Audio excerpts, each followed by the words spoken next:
Hi, I'm Mike DeRoche, and I'm part of Sony's sports group for teams and venues.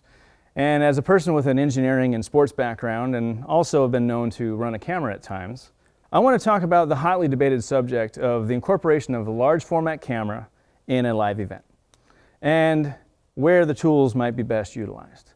Because there have been some things that we've seen of late that have been very exciting, but it's definitely been a conversation piece because not everybody likes it, but not everybody hates it. And let's be honest, the best part is that everybody's talking. So let's get into a little bit of the things that get us to that point. Sports and live events are generally covered using 2/3" cameras. And what that allows for is a wider zoom range. And as the GOATs that are trying to tell these stories need the widest of wides to the most extreme close-ups, what the 2/3" cameras give you is a wider range of focus. And therefore, the remotely shaded and painted cameras from the truck and control room can then be down on the field that are operated, and the operator really only has to worry about their framing, the zoom, and focus. So what you have is a very controlled environment that has a very similar look across all the main cameras in a broadcast. But that's very different from what happens when you start to incorporate a large format camera. But there are good things that can happen with that. So let's talk about what's different between a large format camera and a small format camera like a 2/3" camera relative to focus. When it comes to focus, it's important to understand the correlation between surface area and depth of field. Now, if you're trying to achieve the most shallow depth of field, it first starts with surface area. Get the largest surface area that makes the most sense for the shot, and then have the widest aperture or whatever makes sense for that shot, and the longest zoom you can apply to that. That will really make it extremely shallow. In this case here, as an example, I'm being looked at by a full frame camera.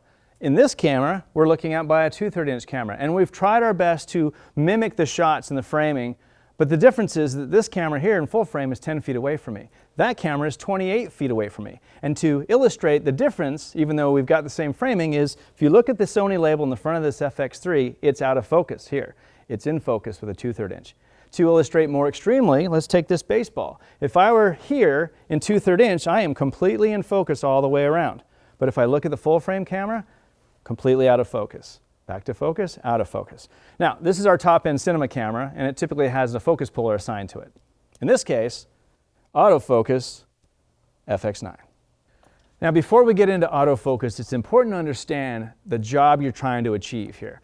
If you incorporate 2/3" cameras, you know what you've got. All the cameras are going to match. Versus a large format camera, if you try to incorporate that, say, into the Steadicam position, the question you should ask yourself is, can my operator pull this? Are they going to be able to manage this in a live situation with some unpredictability to it? Or if they require autofocus for that angle, can you get that? And our cameras can do that. And what I want to show to you is a couple of examples where autofocus can really achieve the job, because let's be honest, not all autofocus is the same. And there are levels to this stuff. Now, it cannot be denied that the smaller rigs are a lot less budget than the Steadicam rigs, and there are compromises to consider. That said, if your storytelling requires you to be in tight spaces like a huddle or walking alongside a player to get that great audio, our latest alpha products plus our FX3 and FX6 really arm the single operator to pull off elaborate moves that previously you thought to be impossible. So when you put it all together, all you need to remember is that Sony has your back, whether it's 2/3", large format sensor, HDR, 4K, different log looks and the like, autofocus. We have a multitude of tools to meet your creative needs and help the GOATs all row in the same direction. Thank you for your time. I appreciate it. And whether it's in focus or not, we'll see you soon.